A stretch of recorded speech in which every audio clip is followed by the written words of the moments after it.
let's take a look at our matchups here in week 2 of conference play. Some big-time games, and we're going to start with one in Charlotte. Lincoln Lions at Johnson C. Smith Golden Bulls. Foss, I'll let you do the honors. Who are you taking? You know, you don't always want to look at my notes because my notes can fool you. I'm going with JCSU. All right, Mr. Rout. Wow, so you're going with the upset. Okay, well, I think that for JCSU, obviously they haven't won a game so far this year, and I'm one to sometimes go and emotionally side with the underdog. But you know what? I'm not going to do that today. I'm going to go ahead and go with Lincoln. Sanford, I'm with you. I think that the Golden Bulls, they have the 3rd highest scoring offense in the conference. But the Lions offense, they've been able to put some yards on. They're really, the question for them has been being able to turn those yards into points. I think they're able to do it today. I think it's a close one, but I think Lincoln wins. And if that's the case, it would be their first win ever over J.C. Smith in Charlotte. I think the Lions do that. So I'm going to go with you. We'll take Lincoln in that one. Moving on, Bowie State Bulldogs looking to bounce back after last week's shocking loss to begin conference play. They are in Raleigh taking on the St. Augustine's Falcons. Voss, Bulldogs or Falcons? I'm going with my mystical pick, bouncing back, Bowie State. Oh, man, I would probably have to go with Bowie State as well. Obviously, they had a tough loss last week, throwing those 2 INTs. To me, that was the difference in them winning and losing versus Shaw. I think they're going to go ahead and bounce back today against St. Aug.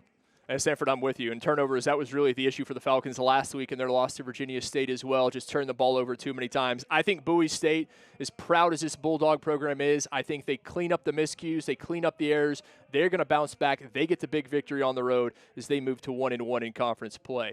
Well, last week, our game of the week, that was in Elizabeth City, North Carolina. The Vikings, they were able to come away victorious first time ever over the Rams of Winston-Salem State. Today, they are on the road in Raleigh taking on the Shaw Bears. Shaw with that huge victory over Bowie State. So, Foss, Vikings or Bears? Man, I'm going to go with the Bears. You know, it's a little different pick here, but I like the balance of offense and defense, kind of middle of the pack. They're at home. I would probably go with the Blue Vikings. I think that obviously they're going to go ahead and continue that win streak that they started just last week, and now they're going to be 2-0 within the conference. I think both these teams have a lot of momentum after their victories last week, but I've got to go with Shaw as well. I think at home, that huge victory over Bowie State, they've got to be feeling absolutely sky high about themselves.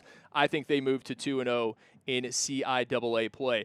That moves us to Salisbury, North Carolina, where the Livingstone Blue Bears host Virginia State Trojans. Voss, Blue Bears or Trojans? Virginia State. All right. No question. I like the fact. No question. Very emphatic. Very emphatic. All right. Stanford? Come on, Foss. You keep taking my thunder. I was about to say Virginia State also. So you know what? Just to go ahead and be Just to go ahead and be a contrarian. No, but it counts. We're counting up these wins and losses. Don't do this because of me. Make sure you stay on task. Good point. Good point. You know what? Okay. And you know, way to go ahead and talk me down. I'm gonna go ahead and go with Virginia State. Stanford, you're welcome to be a contrarian anytime you want. Because I'm taking the Trojans. So if you want, hey, I'll give you the opportunity. If you want to go back and change that, this is a one-time only thing. Don't do it. No. I'll go with Virginia State. All right, okay, so be it. So we're unanimous. We're going to take the Trojans in that one. Yes. That brings us to Winston-Salem State at Chowan. The Rams looking for their first victory, not just in conference, but of the season. Hawks had that huge victory last week, that last-second victory over the Golden Bulls. So, Foss, did the Rams pick up win number 1 of 2022? Negative. All right. Negative. No, sir. I like, again, the good balance of Chowan, and they're at home. Sanford, I'm gonna you can be the contrarian. I remind you. Don't do it. I'm going to go ahead and I'm going to go with Chowan as well, even though I feel like I'm starting to agree with Foss a little bit too much, at least for the sake of the show. You don't listen, because you're going to get mad at yourself at the end of the season when, for the sake of the show, we look at you and you are bronze. You're the bronze medalist. That's a bad thing. I'm just here to help you out. No doubt about it. But no, I would go ahead and go with Chowan.